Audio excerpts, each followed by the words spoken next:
You're listening to The White Rabbit, conversations on the art of presenting in a rather noisy world. Your hosts are Matt Krause and Alper Rozanes.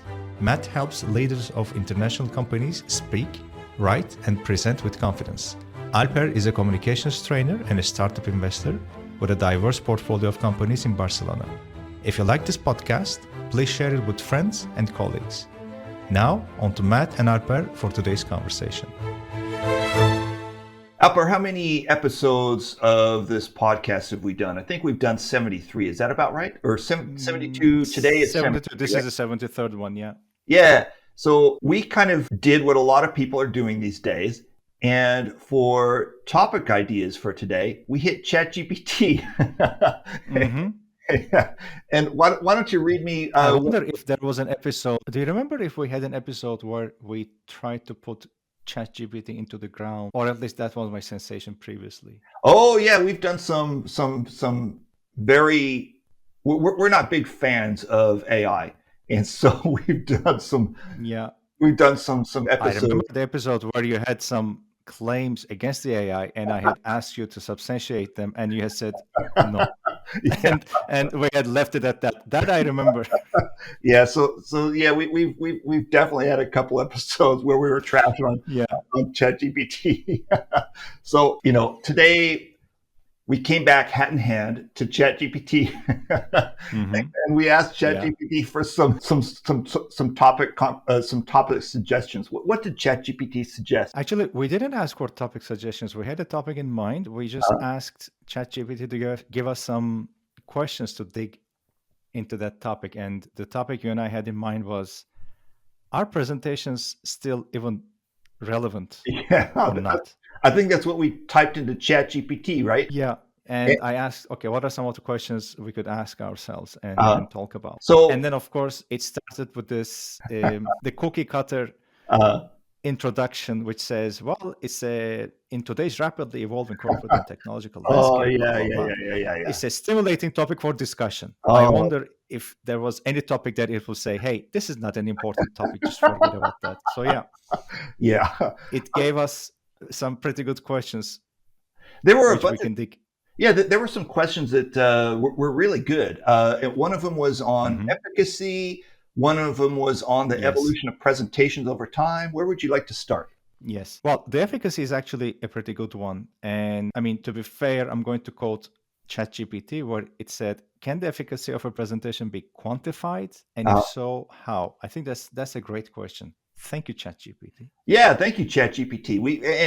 Okay, so Alper, so you and I have worked on a number of projects before that are very quantifiable and others that are not. Mm-hmm. So what are your thoughts on this? How would you answer ChatGPT's question? I think I would look at what it is that we want to achieve with the presentation. Like, is it a corporate presentation where you're trying to introduce your company? Is it a presentation where you're trying to make a sale?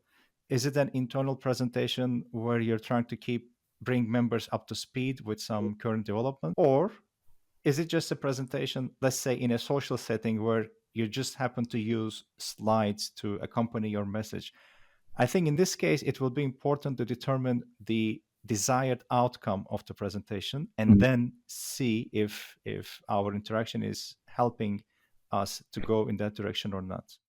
Alper, one of the things that occurs to me as I'm listening to this list of things that you just made is that there's going to be a different KPI or a different way of measuring each presentation for each presentation, and that agreed, yeah, and that's probably that KPI or that measurement probably already exists. You don't need a separate measurement for the presentation itself. So for example, let's say that you're doing a presentation about the newsletter. Let's say you're in the marketing department and you are doing a presentation about the newsletter that you're sending out this month. Mm-hmm.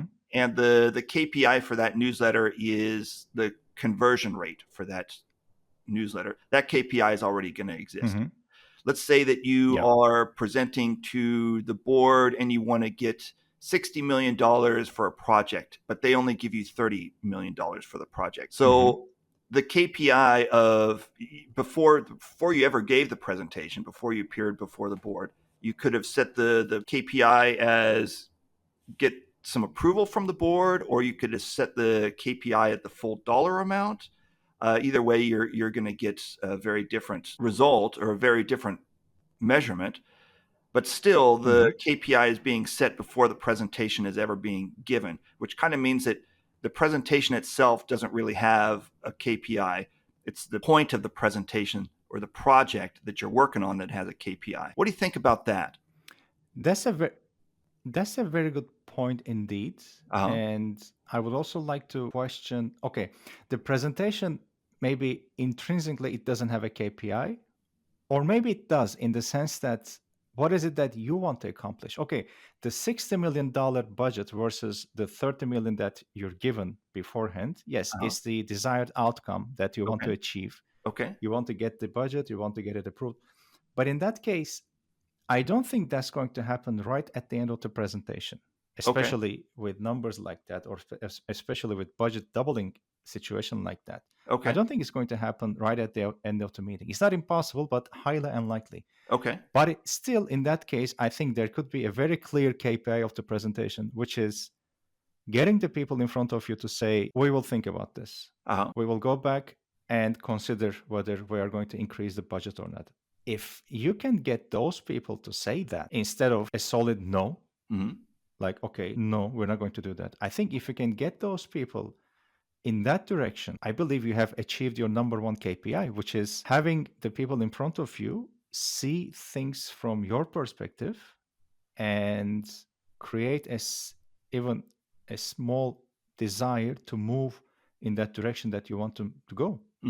So I think, but I also think this is applicable to all presentations then, regardless of the setting, regardless of whether it's an external, internal, social, or whatever setting, which brings the question, why am I talking to you in the first place? Why am I presenting to you in the first place? Okay. Well, I'd like to think that people will consider why they're speaking in the first place or presenting in the first place, and they will think, I'm trying to get my point across. And that is my KPI. If my point gets across, and if I can get some wheels turning in the minds of my audience members, then I will have achieved my KPI. And you've talked about something before, which I've always thought was interesting. You've talked about, I forget the phrase that you use, but it's to the effect of, are the people that you're talking to, are the people in your audience, are they already receptive to your message? Do they already want to go? We've talked about it in the context of persuasion. And I think the point that you were making is that don't worry so much about persuasion, because if the person doesn't already want to be persuaded, you're not going to work some magic in your 10-minute presentation and get what you want. So the person needs to kind of be fertile ground already for that idea. Yes. So in that case, if you're, let's say that you're asking for $60 million for a project, and if the person is already fertile ground for your idea, you could give the worst presentation ever. I call it the stick of wood. You stand up there, you're boring. You're like a stick of wood. You're boring. You're wooden. You have no personality whatsoever. You're terrified to be up there. You give a terrible presentation, but your $60 million gets approved anyway because the person before you even entered the room was fertile ground. Whereas the next person who comes in, they might give the best presentation ever. They're working the crowd. They have people laughing.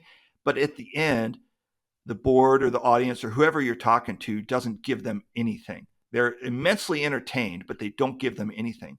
So on the one hand, the first person, the stick of wood person, gave a terrible presentation, but in the end got exactly what they wanted. Whereas the second person, they gave a great presentation. They had everybody laughing, everybody was engaged, everybody loved everything through the whole way, but in the end they got absolutely nothing. So I guess the question of measuring the efficacy of your presentation might not be so much about measuring the efficacy of the presentation itself. It might be measuring the efficacy of project. I don't know what words to use to describe it. The bigger picture outside of your presentation. That might be, you might give the worst presentation ever and be completely effective. And you might give the best presentation ever and be completely ineffective. What do you think about that? I will agree to that to a certain point. Okay. Surprise, surprise. I'm not agreeing with you 100%. And the reason for that is I understand, and I think it's a beautiful concept, the audience standing on fertile ground. I think it's a beautiful way of putting it. But I also think as a presenter, we have the opportunity, and I would even say obligation, to show that that person is actually standing on fertile ground.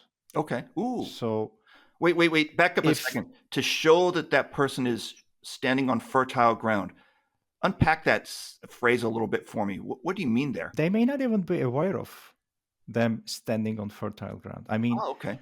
Yes, I understand when you meant fertile ground, like they have a lenience towards the idea of raising the budget, let's say, to 60 million. Mm-hmm. And they're not objecting it with all their might. I understand that. But I think it's also my job and my responsibility as a person presenting to them to show that, hey, the ground that you're standing on right now, you came into this room believing that it was desolate, that it was dry, and there was no room for movement. Okay. Or flexibility. Mm-hmm. But allow me in these 15 minutes to show you how you could actually be standing on fertile ground. I mean, I'm not saying that it's completely lush and green and everything, but at least it could be more fertile and less desolate than you thought before you started hearing me out. Okay. So in that regard, I think one of my KPIs, or in this case, the only KPI in this situation as a presenter would be to show them the world from my side and get them to reconsider their position of where they are standing. Excellent. Does that make sense? Yes, that does. That does. Excellent. And one thing also that occurred to me was that because it's about time to wrap up for today, and we've only hit one of ChatGPT's suggestions. One. And we could go on forever. 20 or something suggestions. Yeah, we could go on forever about just this one. We won't, but we could.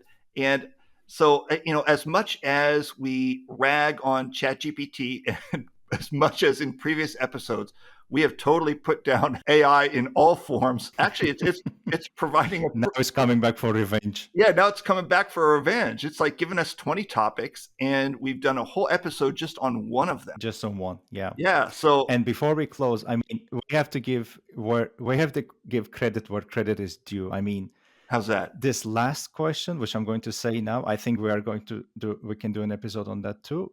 Just stopped me on my tracks as I was reading it, because I think it's just a work of art. The last question is, are we asking the right questions about the relevance of presentations, or are we stuck in an old paradigm? I mean, this is hats off to ChatGPT for coming up with this question as the last one. Yeah. In this topic. So I think we will dig deep into each question or some other questions in the future episodes. So let's see how this evolves. Maybe we should title this episode "We Love ChatGPT." I'll put a heart on it. All right. Well, thank you very much, Alper. I'll talk to you next week. Thank you. Good talking to you. All right. Bye-bye. Talk to you later. Bye-bye.